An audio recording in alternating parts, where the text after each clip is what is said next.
নমস্কার বন্ধুরা, আমার রান্নাঘরে সবাইকে স্বাগত। এখন প্রচণ্ড গরম, আর গরমে এই রকম যদি ঘরেতেই আইসক্রিম বানিয়ে খাই তো কেমন হয়। তো চলো দেরি না করে কিভাবে এই ছোট্ট ছোট্ট আইসক্রিমগুলো বানিয়েছি সেটা দেখে নিই।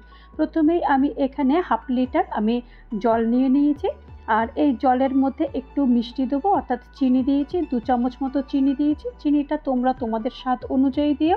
আমি এখানে 2 চামচ দিয়েছি। তোমরা যদি ভাবো যে আরও 2-3 চামচ লাগবে, সেটা তোমরা তোমাদের স্বাদ অনুযায়ী দিয়ে দিও। চিনিটা একটু গুলে নেবো। চিনিটা গুলতে একটু টাইম লাগবে, তো এরকমভাবেই চামচ দিয়ে একটু এরকম নাড়তে নাড়তে চিনিটা গলে যাবে। চিনিটা এখন গলে গেছে। আর এরকম আমি 2 প্যাকেট রসনার প্যাকেট নিয়েছি, আর রসনার প্যাকেটটা দিয়ে এরকম ভালো করে এটাকে গুলে নেবো। রসনার প্যাকেটটা এরকম জুস এরকমভাবেও তোমরা বানিয়ে ফ্রিজে রেখে দিতে পারো। যখন বাইরে থেকে কেউ এলো তখন তোমরা কিন্তু এরকম 1 গ্লাস তাকে দিয়ে দিতে পারো। এখন আমি এখানে 4টে পেপার কাপ নিয়ে নিয়েছি, ছোট ছোট সাইজের পেপার কাপ নিয়েছি। পেপার কাপের মধ্যে এখন এই রসনার জুসটা যেটা বানিয়েছি সেটা ঢেলে দেব। এটা কিন্তু বাচ্চারা ভীষণ ভালোবাসে, আর আমিও যখন বাড়িতে বানিয়েছিলাম বাচ্চারা তো বটেই, বড়রা খুব বেশি পছন্দ করেছিল। আর এখন এরকমভাবে ফয়েল পেপার দিয়ে একটু ঢেকে দেবো, যাতে করে যখন আইসক্রিমটা তৈরি হবে তখন যেন বরফটা না বেরিয়ে আসে। আর এরকমভাবে ফয়েল পেপারগুলো দিয়ে দিয়েছি, আর এরকম চাকু দিয়ে একটু মাঝখানটা একটুখানি কেটে দিচ্ছি, যাতে করে আইসক্রিম স্টিকটা আমি যখন দেবো বেশ সুন্দরভাবে এটা যেন দাঁড়িয়ে থাকে। এরকমভাবে আইসক্রিম স্টিকটা 3টাতে দিয়ে দিয়েছি, আর একটা আমি এমনি রেখে দিয়েছি। আর এখন এরকম দিয়ে দিয়েছি। দেওয়ার পর তারপরে এটাকে এখন ফ্রিজে আমি 6 থেকে 7 ঘন্টার জন্য রেখে দেব। আমি তো এখানে 6-7 ঘন্টা রেখেছি, তোমরা চাইলে এখানে ওভারনাইটও রেখে দিতে পারো।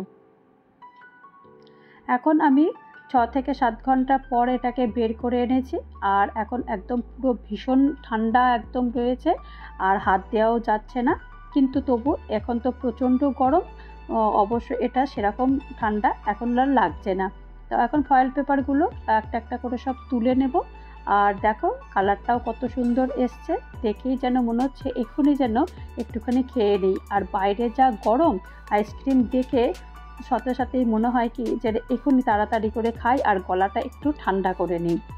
তো এখন আইসক্রিমগুলো এরকম একটু হাত দিয়ে একটুখানি এরকম নাড়িয়ে নিচ্ছি, যাতে করে আইসক্রিমটা যখন বার করব তখন স্মুথলি বেরিয়ে পড়ে।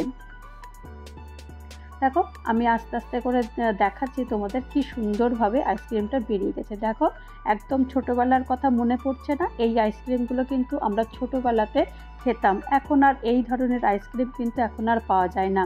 তবে বাড়িতে কিন্তু আমরা চেষ্টা করলে এই রকম আইসক্রিম অনায়াসেই বানিয়ে বাচ্চাদেরকে খুব খুশি করিয়ে দিতে পারি।